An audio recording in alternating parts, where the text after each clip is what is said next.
मित्रों, अब बात करते हैं महावीर महादानी सर्वप्रिय कर्ण की। कर्ण ने अपनी तपस्या, श्रम, अभ्यास और साधना से अनेक दिव्यास्त्र प्राप्त किए। कर्ण को भगवान परशुराम की शिक्षा दीक्षा के दौरान अनेकों अस्त्र शस्त्रों का ज्ञान प्राप्त हुआ, जो इस प्रकार है। संभाव अस्त्र।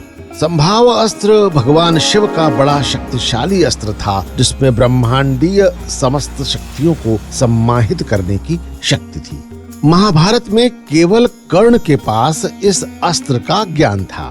संभाव अस्त्र का प्रयोग केवल अन्य शक्तिशाली अस्त्रों को काटने के लिए किया जाता था, क्योंकि इससे ब्रह्मांड की किसी भी विध्वंसक शक्ति को काटने की शक्ति थी।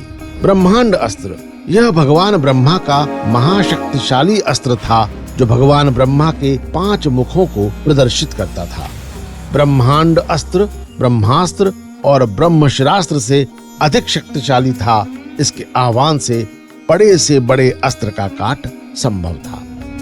ब्रह्मदंड अस्त्र। इस अस्त्र का प्रयोग अर्जुन ने महाभारत में कर्ण पर किया था, जिसे कर्ण ने निष्प्रभावी कर दिया था। इसकी विकरालता का अनुमान इस बात से लगाया जा सकता है कि इस यंत्र में 14 आकाश गंगाओं को नष्ट करने की क्षमता थी। यह सहज रूप से ब्रह्मास्त्र एवं ब्रह्मशीर्ष जैसे अस्त्रों को भी प्रभावहीन कर सकता था। भार्गवास्त्र। भार्गवास्त्र के प्रयोग से एक बार में ही समूची विशाल सेना का विनाश हो जाता था। इसका आह्वान करने पर आकाश से अनेकों अस्त्रों की वर्षा शत्रु सेना पर होने लगती थी। कर्ण ने भार्गवास्त्र का प्रयोग कर पांडवों के एक अश्विनी सेना को समाप्त कर दिया था। वासवी शक्ति।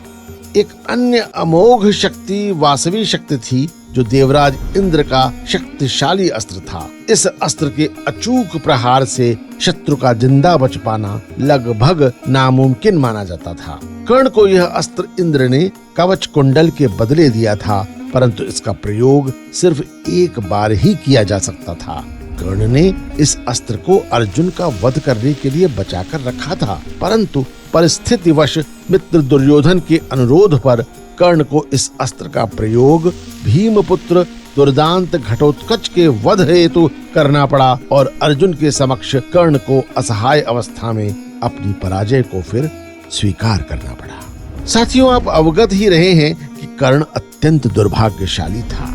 गुरु परशुराम से अपनी पहचान छुपाने के कारण परशुराम ने कर्ण को श्राप दे दिया कि तुमने मुझसे धोखे से शिक्षा प्राप्त की है, इसलिए जब तुम्हें मेरी दी हुई शिक्षा की सबसे ज्यादा जरूरत होगी, उस समय तुम सब कुछ भूल जाओगी। हालांकि क्षमाबद्ध होकर जब कर्ण ने अपने वेश बदलने का कारण बताया, तो परशुराम जी का क्रोध शांत तो हुआ, लेकिन उन्होंने कहा कि हे वत्स, मैं दिया हुआ श्राप तो वापस नहीं ले सकता, लेकिन तुम्हें एक धनुष रूपी कवच देता हूँ। जब तक ये धनुष तुम्हारे हाथों में रहेगा, तब तक तीनों लोकों का कोई भी योद्धा तुमसे जीत नहीं पाएगा। गुरु परशुराम के इस धनुष का नाम विजय धनुष था।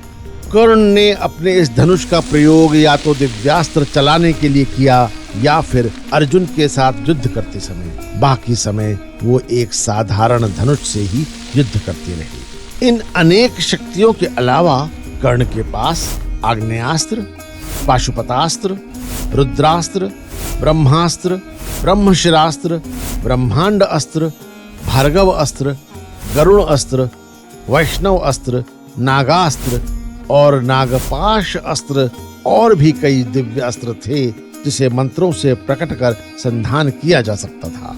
इन अस्त्रों को चलाने के लिए महारथी कर्ण अपने विजय धनुष का इस्तेमाल किया करते थे। महाभारत युद्ध में जिस समय अर्जुन ने कर्ण का वध किया, उस समय कर्ण के हाथ में वो विजय धनुष नहीं था। अगर उस समय उसके हाथ में वो धनुष होता, तो अर्जुन कभी भी उसका वध नहीं कर पाता।